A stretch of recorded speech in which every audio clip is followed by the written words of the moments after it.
Buat kalian yang pernah ingin ngerubah masa lalu supaya masa depan gak suram-suram amat, nah, thriller The Call dari Korea bisa dijadikan sebagai peringatan, sebagai warning untuk tidak bermain-main dengan masa lalu. Bahwa hidup itu harus disyukuri, masa lalu harus diterima, supaya kita bisa belajar dari kesalahan. Dan aku akan ngebahas film The Call ini sambil main 40 Wings, game dari PlayStation tahun 99.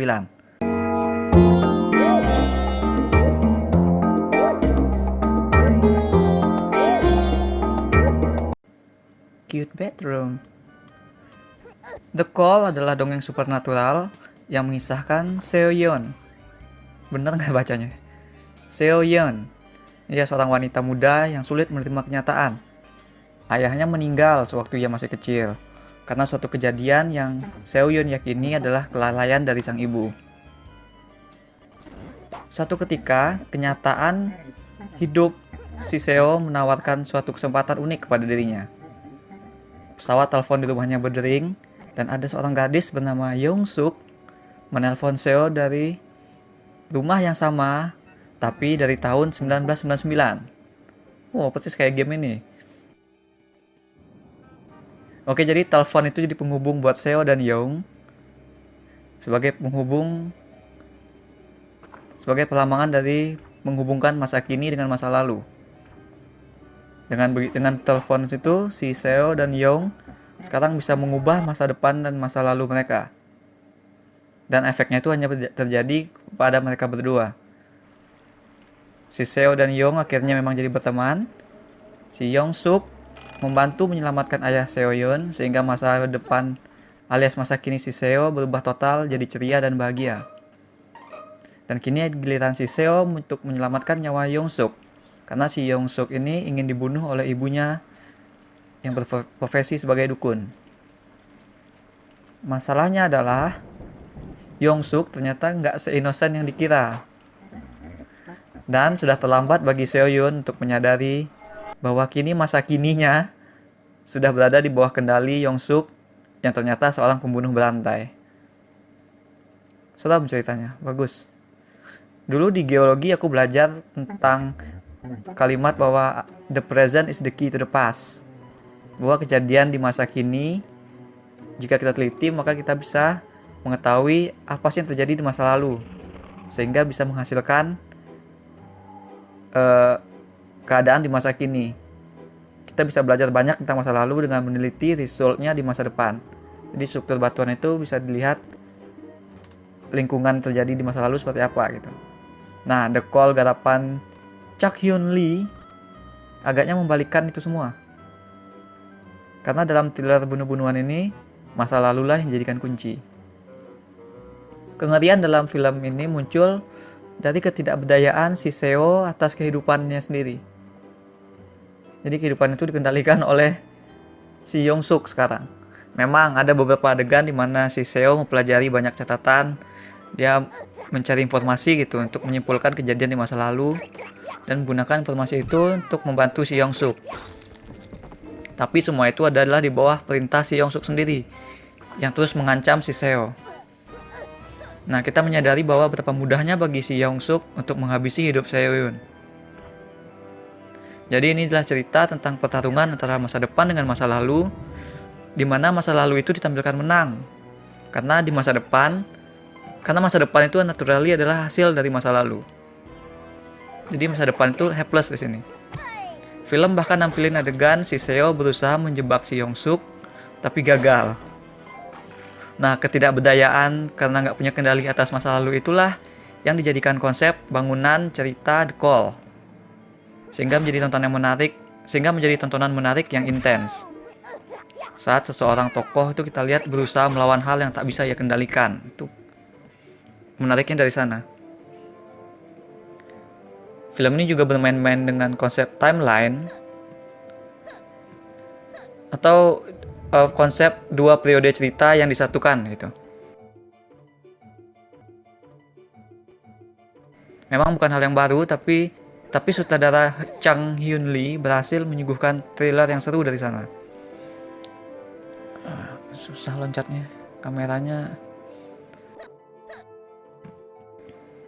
Misalnya dalam anime Your Name kan kita juga udah ngelihat gimana ada komunikasi antara dua orang dari zaman yang berbeda, bisa terbentuk komunikasi sehingga mereka jadi akrab. Tapi kan film tersebut berujung romansa. Sedangkan dalam The Call ini kita melihatnya bukan saja sebagai cerita serial killer yang unik, sekaligus sebagai sebuah hubungan aksi reaksi peristiwa yang benar-benar mengerikan. Nah, di film ini tuh alur bolak-balik disulam untuk menghasilkan revealing dan surprise yang membuat suspense dan intensitas cerita semakin naik seiring berjalannya durasi. Editing yang digunakan juga sangat menguatkan feel cerita, sangat precise, sehingga setiap kali berpindah periode antara Young Suk dan Seo Yun, emosi ataupun intensitas cerita nggak ada yang ketinggalan.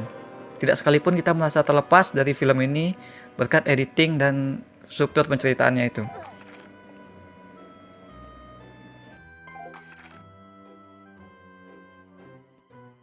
Oke, pelan-pelan. Nice. Untuk aturan dunianya sendiri, film ini memang nggak mau repot-repot menjelaskan. Dengan membuat si ibu Young Suk itu sebagai seorang shaman alias sebagai dukun, cara subtil film ini ngarahin logika kita kepada hal-hal supernatural. Sehingga meskipun medianya berupa telepon tanpa kabel, logika kita tidak lantas menuntut penjelasan ilmiah, tidak lantas menuntut penjelasan sci-fi atas koneksi yang terjadi antara kedua tokoh sentral ini.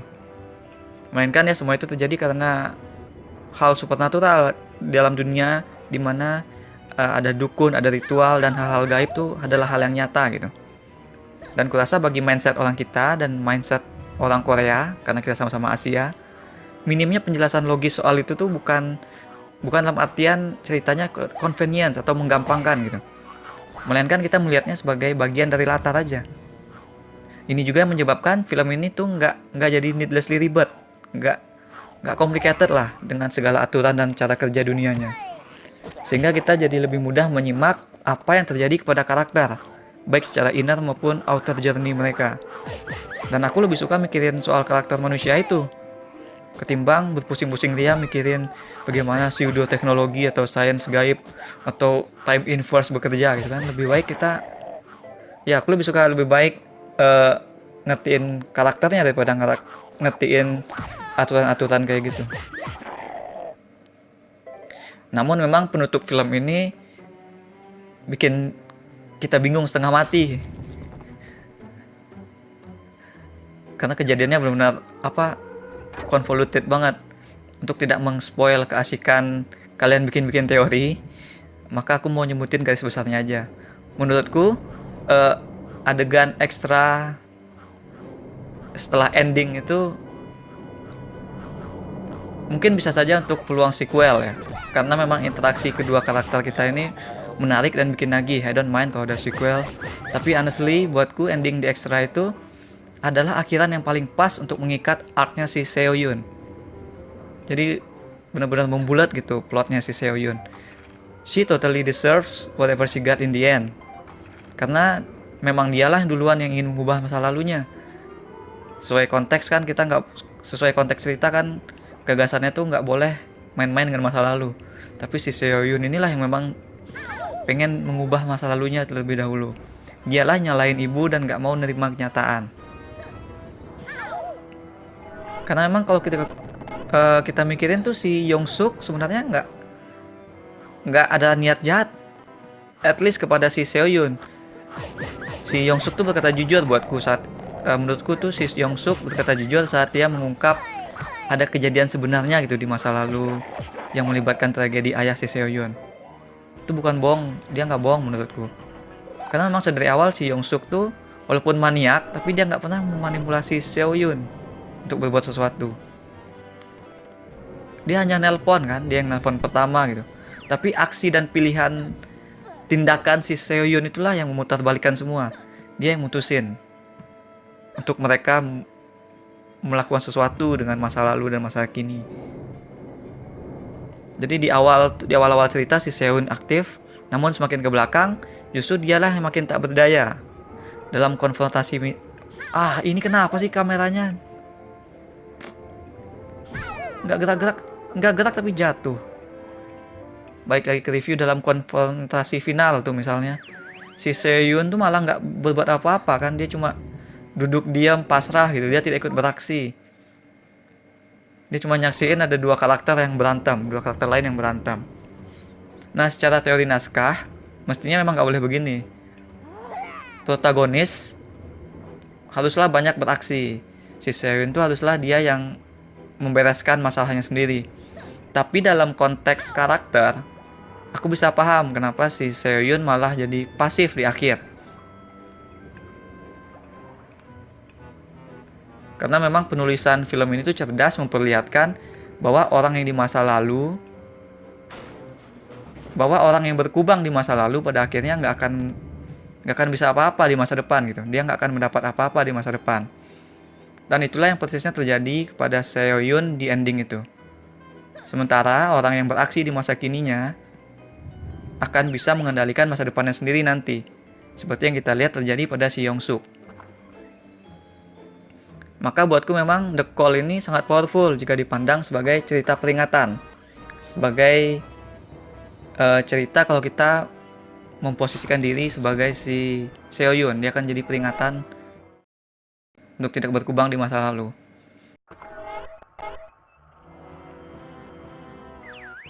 Nilai minusku buat film ini cuma sedikit, yaitu dari efek wow, ada zombie.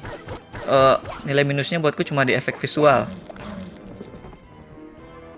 Film ini punya visual yang wah, ada efek-efek visual yang wah gitu. Seperti ketika ada mobil yang tiba-tiba menyerpih, menghilang, atau kaca-kaca yang pecah segala macam. Jadi ketika masa lalu itu dirubah oleh si Yongsuk, hal yang ada di dunia si Seohyun tiba-tiba akan langsung menghilang gitu. Nah, efek-efek waktu dia menghilang ini, meninggalkan si Seohyun ini, efeknya buatku agak sedikit over kadang-kadang. Ada juga yang terasa kurang mewakili perasaan karakternya. Mestinya efek menghilang itu bisa dibikin lebih kuat dan nggak terlalu over. Yang penting tuh kesan karakter si Seohyun itu terenggut dari masa yang ia inginkan itu benar-benar nonjok ke kita gitu. Mestinya itu bisa dibikin lebih baik lagi. Kesimpulan overallnya, film ini nunjukin bahwa cerita yang bolak-balik antara masa kini dengan masa lalu itu ternyata bisa diparalelkan dengan tidak harus menjadi ribet. Nah, The Call ini berhasil menjadikan thriller yang menegangkan berkat interaksi yang menarik antara karakter dari dua periode yang berjalan bersisian. Secara teknis, film ini didukung oleh penampilan acting dan editing yang sangat cakap.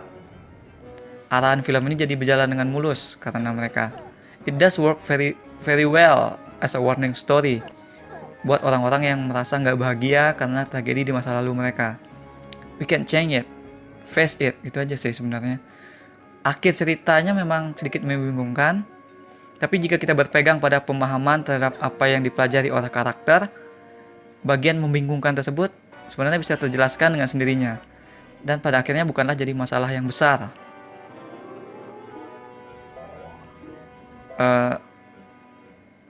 Sebagai kata akhir, aku memberikan nilai 7,5 dari 10 bintang emas untuk film The Call. Okay, that's all I have for now. I hate this game. Kameranya ribet. Tapi filmnya kali ini benar-benar bagus. Aku suka. Jangan lupa hit like dan subscribe supaya nggak ketinggalan review-review dan playthrough game yang lain. Kunjungi mydirtshit.com untuk baca reviewnya dengan lebih detail. Untuk pertanyaan penutup, apakah kalian punya teori tentang apa yang terjadi di adegan kredit itu? Dan bagaimana pendapat kalian tentang Seohyun yang harus kehilangan segalanya? Share with us in the comments.